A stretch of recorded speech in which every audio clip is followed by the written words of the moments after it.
Indian ക്രിക്കറ്റിനെ ഒരേ സമയം ഞെട്ടിച്ചുകൊണ്ടും ആവേശം കൊള്ളിച്ചുകൊണ്ടും BCCIയുടെ വമ്പൻ പ്രഖ്യാപനം ഇപ്പോൾ പുറത്തുവന്നിരിക്കുകയാണ്. ഒരൊറ്റ ദിവസം കൊണ്ട് 3 സുപ്രധാന ടീമുകളെ ഒന്നിച്ചു പ്രഖ്യാപിച്ചുകൊണ്ട് ഇന്ത്യൻ ക്രിക്കറ്റിൽ ഒരു വലിയ വിപ്ലവത്തിനാണ് സെലക്ഷൻ കമ്മിറ്റി തുടക്കം കുറിച്ചിരിക്കുന്നത്. വരാനിരിക്കുന്ന അയർലാൻഡ് പര്യടനം, ഇംഗ്ലണ്ട് പര്യടനം, അതിനൊപ്പം ഏഷ്യൻ ഗെയിംസ് ക്രിക്കറ്റ് ടൂർണമെന്റ് എന്നിവയ്ക്കുള്ള 3 വ്യത്യസ്ത ഇന്ത്യൻ ടീമുകളെയാണ് ഒരൊറ്റ ദിവസം കൊണ്ട് BCCI ഒന്നിച്ച് പ്രഖ്യാപിച്ചിരിക്കുന്നത്. ഇതിനെല്ലാം പുറമെ ശ്രീലങ്ക A ടീമിനെതിരെയുള്ള 2 ചതുർദിന മത്സരങ്ങൾക്കുള്ള റെഡ് ബോൾ ടീമിനെയും സെലക്ടർമാർ ഒപ്പം പ്രഖ്യാപിച്ചിട്ടുണ്ട്. ഇന്ത്യൻ ക്രിക്കറ്റിൽ ഒരു പുതിയ നായകയുഗത്തിന് തുടക്കം കുറിക്കുന്നതാണ് ഈ ടീം പ്രഖ്യാപനം.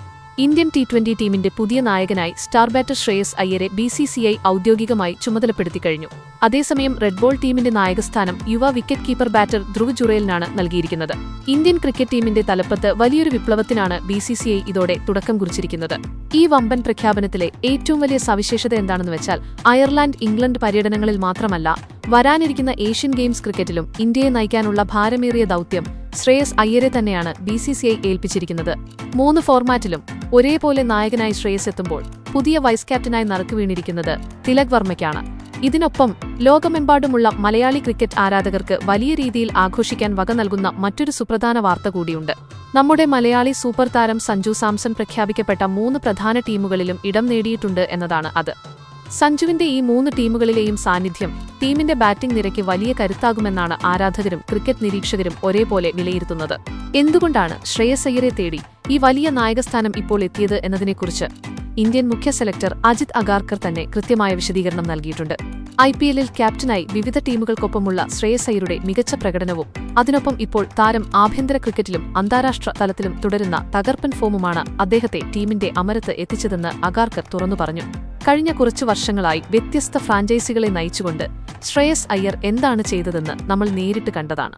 ഒരു ടീമിനെ IPL കിരീടത്തിലേക്ക് വരെ നയിച്ച അദ്ദേഹത്തിന്റെ ക്യാപ്റ്റൻസി മികവും കളിയിലെ വ്യക്തിഗത പ്രകടനവും അത്രത്തോളം മികച്ചതായിരുന്നു. കഴിഞ്ഞ T20 ലോകകപ്പ് സ്ക്വാഡിലെത്തുന്നതിന് തൊട്ടരികെ എത്തിയ ശ്രേയസ് അയ്യർ തന്റെ അഭിപ്രായത്തിൽ ഒരു സ്റ്റാൻഡൌട്ട് മത്സരാർത്ഥിയായിരുന്നു എന്നാണ് അഗാർക്കർ പ്രശംസിച്ചത്. ശ്രേയസ് ഈ നായകസ്ഥാനത്തിന് 100% വളരെയധികം അർഹനാണെന്നും സെലക്ഷൻ കമ്മിറ്റി ഒന്നടങ്കം വിശ്വസിക്കുന്നു. എന്നാൽ ഈ വലിയ സന്തോഷവാർത്തകൾക്കിടയിലും കടുത്തതും വേദനാജനകവുമായ ചില തീരുമാനങ്ങളും സെലക്ടർമാർക്ക് ഈ ടീം പ്രഖ്യാപനത്തിലെടുക്കേണ്ടി വന്നിട്ടുണ്ട്. കരിയറിലെ ഏറ്റവും മോശം ഫോമിലൂടെ കടന്നുപോയിക്കൊണ്ടിരിക്കുന്ന മുൻ T20 ലോകകപ്പ് വിന്നിംഗ് ക്യാപ്റ്റൻ സൂര്യകുമാർ യാദവിനെ സീനിയർ ടീമിൽ നിന്നും ഒടുവിൽ പുറത്താക്കിയെന്നതാണ് ഈ വലിയ പ്രഖ്യാപനത്തിലെ ഏറ്റവും എടുത്തുപറയേണ്ട കാര്യം. സൂര്യകുമാർ യാദവിനെ സംബന്ധിച്ചിടത്തോളം ഇത് കരിയറിലെ തന്നെ ഏറ്റവും കഠിനമായൊരു ഘട്ടമാണ്. ഭാഗികമായി അദ്ദേഹത്തിന്റെ നിലവിലെ മോശം ഫോമും അതോടൊപ്പം അടുത്ത 2 വർഷത്തെ ടീമിന്റെ അടുത്ത വേൾഡ് കപ്പ് സൈക്കിളും കൂടി മുന്നിൽ കണ്ടുകൊണ്ട് ഇതാണ് ഏറ്റവും നല്ല വഴിയെന്ന് തങ്ങൾക്ക് തോന്നിയതുകൊണ്ടാണ് ഇങ്ങനെയൊരു കടുത്ത തീരുമാനമെടുത്തതെന്നാണ് ചീഫ് സെലക്ടർ അജിത് അഗാർക്കർ വ്യക്തമാക്കിയത്. ഒരു ലോകകപ്പ് ജയിച്ച നായകനെ പെട്ടെന്നൊരു ദിവസം ടീമിൽ നിന്ന് മാറ്റുക എന്നത് അത്ര എളുപ്പമുള്ള കാര്യമല്ല. അതുകൊണ്ട് തന്നെ ടീം പ്രഖ്യാപനത്തിന് മുൻപ് താൻ മിക്ക മുതിർന്ന കളിക്കാരോടും സംസാരിച്ചിരുന്നുവെന്നും പ്രത്യേകിച്ച് സൂര്യകുമാർ യാദവുമായി വ്യക്തിപരമായി സംസാരിച്ച് കാര്യങ്ങൾ ബോധ്യപ്പെടുത്തിയ ശേഷമാണ് ഈ അന്തിമ തീരുമാനത്തിലേക്ക് എത്തിയതെന്നും അഗാർക്കർ കൂട്ടിച്ചേർത്തു. സൂര്യകുമാർ യാദവ് പുറത്തുപോയപ്പോൾ ഇന്ത്യൻ ക്രിക്കറ്റിൽ മറ്റൊരു അത്ഭുത ചരിത്ര നിമിഷം കൂടി കുറിക്കപ്പെടുകയാണ്. ലോക ക്രിക്കറ്റിലെ തന്നെ ഏറ്റവും വലിയ അത്ഭുത പ്രതിഭയായി മാറിയ വെറും 15-കാരനായ വൈഭവ് സൂര്യവംശി ആദ്യമായി ഇന്ത്യൻ സീനിയർ ടീമിന്റെ ഭാഗമായി മാറിയിരിക്കുന്നു എന്നതാണ് ക്രിക്കറ്റ് ലോകത്തെ ഞെട്ടിച്ച മറ്റൊരു വലിയ വാർത്ത. ഇത്രയും ചെറിയ പ്രായത്തിൽ തന്നെ സീനിയർ ടീമിലേക്ക് വൈഭവ് തെരഞ്ഞെടുക്കപ്പെട്ടത് ഇന്ത്യൻ ക്രിക്കറ്റിന്റെ ഭാവിയിലേക്കുള്ള വലിയൊരു ചുവടുവെപ്പാണ്. ആഭ്യന്തര ക്രിക്കറ്റിൽ റൺസ് അടിച്ചുകൂട്ടി റെക്കോർഡുകൾ തകർത്തതാണ് വൈഭവിന് ഇത്രയും ചെറിയ പ്രായത്തിൽ ഇന്ത്യൻ ജേഴ്സിയിലേക്ക് വഴി തുറന്നത്. എന്തായാലും ശ്രേയസ് അയ്യരുടെ നായകത്വത്തിൽ സഞ്ജു സാംസണും തിലക് വർമ്മയും വൈഭവ് സൂര്യവംശിയുമെല്ലാം ഉൾപ്പെടുന്ന പുതിയ ഇന്ത്യൻ ടീം അയർലാൻഡിലും ഇംഗ്ലണ്ടിലും ഏഷ്യൻ ഗെയിംസിലും വലിയ തരംഗം സൃഷ്ടിക്കുമെന്ന പ്രതീക്ഷയിലാണ് ഇപ്പോൾ ലോകമെമ്പാടുമുള്ള ആരാധകർ. ശ്രേയസ് അയ്യരുടെ കീഴിൽ ഒരു യുവനിരയെ വാർത്തെടുക്കാനാണ് BCCI ഇപ്പോൾ ശ്രമിക്കുന്നത്. അതോടൊപ്പം തന്നെ ശ്രീലങ്കയ്ക്ക് എതിരെ നടക്കാൻ പോകുന്ന ചതുർദിന മത്സരങ്ങൾക്കുള്ള റെഡ് ബോൾ ടീമിന്റെ പ്രകടനവും നിർണായകമാണ്. ധ്രുവ് ജുറേലിന്റെ നായകത്വത്തിലിറങ്ങുന്ന ആ ടീമിൽ നിന്നും മികച്ച പ്രകടനം നടത്തുന്നവർക്ക് വരാനിരിക്കുന്ന ടെസ്റ്റ് മത്സരങ്ങളിലേക്ക് വഴി തുറക്കും.